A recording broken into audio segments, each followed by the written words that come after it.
Here's everything I read in February. I read Viola Davis's memoir, Finding Me. This one is about growing up in poverty and her childhood and her path towards becoming a famous actress and basically all of the barriers that she had to overcome trying to get to where she is today. Her writing style is very conversational and kind of funny, and it was just a joy to read. The Blueprint by Regiana Rashad. This is a dystopian novel. The Second Civil War in the US led to slavery being reinstated for Black women, and we follow one young Black woman's journey from the ages of 15 to 20-ish, from when she was chosen to belong to a powerful white man in government and kind of her path trying to gain freedom. Writing in this was also so beautiful. I have so many quotes saved. Erasure by Percival Everett. This is a satirical novel, and it's showing how white people in America want to perceive Black people. A Black author is struggling and he feels like his work is not getting any recognition, and in a fit of rage one day he just decides to write the most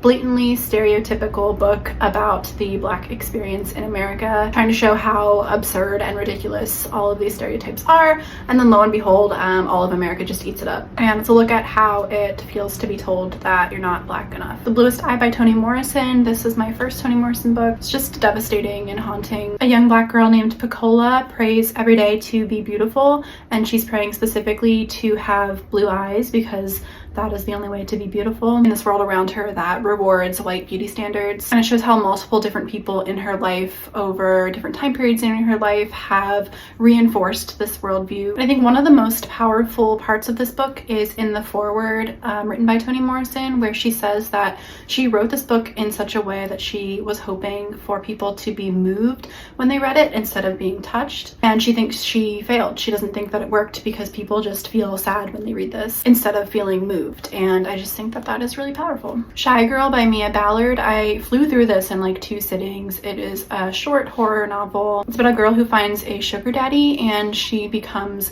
unwittingly held captive in his home, and he wants to treat her like his pet. Would recommend for fans of Night Bitch, but this book was a lot more brutal. There's a lot of female rage and basically just a really powerful message that women should have bodily autonomy. The Most by Jessica Anthony. This one is also really short. I read this because I was on vacation and I just wanted to read something while I was sitting by the pool, and this felt like a good fit because it is about a 1950s housewife who is unhappy with her marriage, and she decides to skip church one morning and she decides to go for a swim in the community pool, and she never comes out for the whole day. And just a fun look at a suburban marriage in dissolution. H.G. Wells' The War of the Worlds. This is a classic, influential alien invasion story. It was written in 1898. And I read this book because I recently visited the Martian landing site from the